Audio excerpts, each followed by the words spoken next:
Molweni bantu baseMzantsi Afrika, ndinethemba ukuba niyaphila ngaloo mhla. Ndiza kuni ke kuba ndikhathazekile yinto endiyibonileyo. Mandiqale ke ndinibalisele ngale nto eyayenzeka ngaloo mini. BendiseCumakala, ndangena kwaJambo. Heyi, ndiyazithanda iimpahla zakwaJambo ke mna ke kakhulu. Ngoku ndingenayo ndiphethe umqwayito wam, lo sisi uthi uba kunyanzeleke uba ndiyoyibeka phambili ngqe. Ndaya ke ndamnika itshekasi yam igcwele nomqwayito. Qomba uba mandiphinde ndibuye ke ngoku emva kwemizuzu ndizoqiniseka uba umqwayito wam usekhona. Ndathi sesicela i-proof of life. Ngoku ke ingathi ukhona umntu osondele kakhulu emva kwam ngoku ndisitsho. Maan, likrwala. Kodwa ke ingxaki ekhoyo apha, phofu mhlawumbi asiyongxaki kodwa ndinombuzo bantu bakwaXhosa.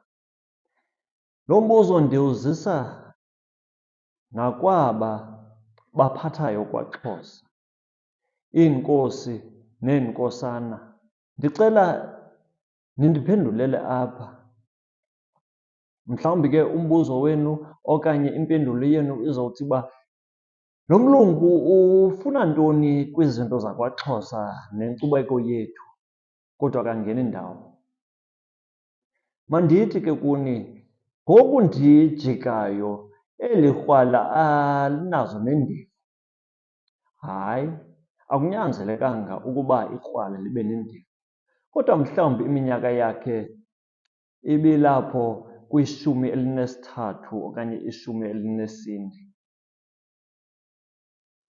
Undijonge ngqo emehlweni ndaqonda uba indelelo endiyivayo apha, kodwa akhange ndithethe.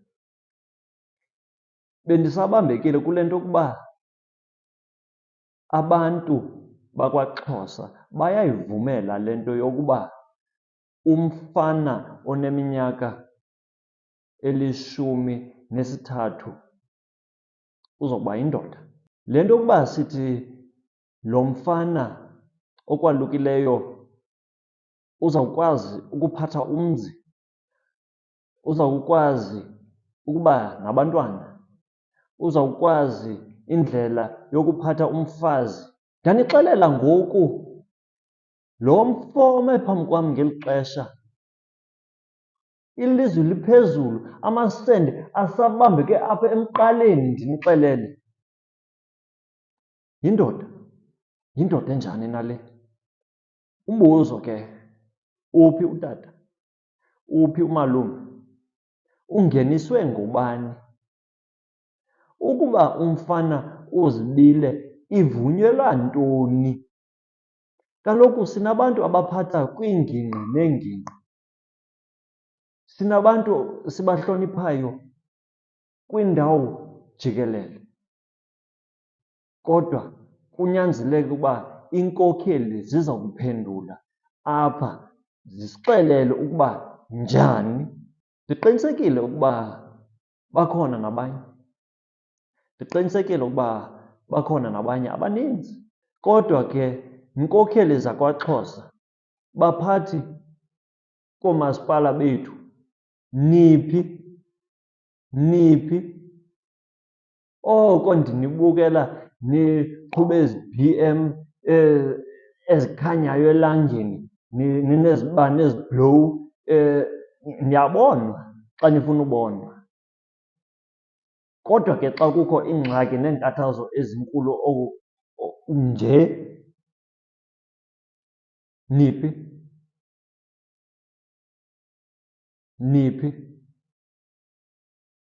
Abantwana bethu bazoya esikolweni ke ngoku bayofunda bathi bhuti kulo mfo. Njani? Uvela phi ulwazi lwakhe ebomini? Ukwazi na nokuyiphatha intonga yakhe ngendlela elungileyo? Asoze ndikwazi ukuhlonipha umntana ngendlela endinokuhlonipha indoda efundileyo ngenkcubeko yakwaXhosa ngendlela evumelekileyo. Andinokwazi.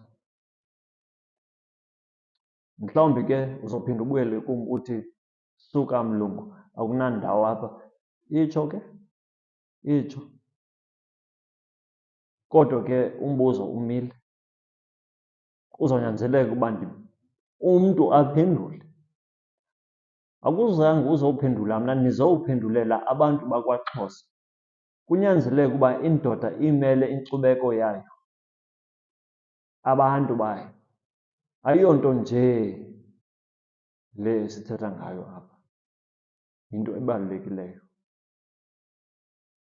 Kodwa ke ndithi ukuba siyaqhubekeka ngokuyenza le nto, niyaqhubekeka ngokusenzela isiXhosa Light, abantu abaphuma kwezinye iintlanga ngeentlanga bazokusijongela phantsi isiXhosa ukuba siqhubeke ngolu hlobo.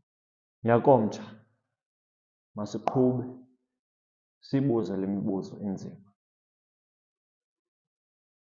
Kwicala lakho ngoku ndisivezile isandla sam.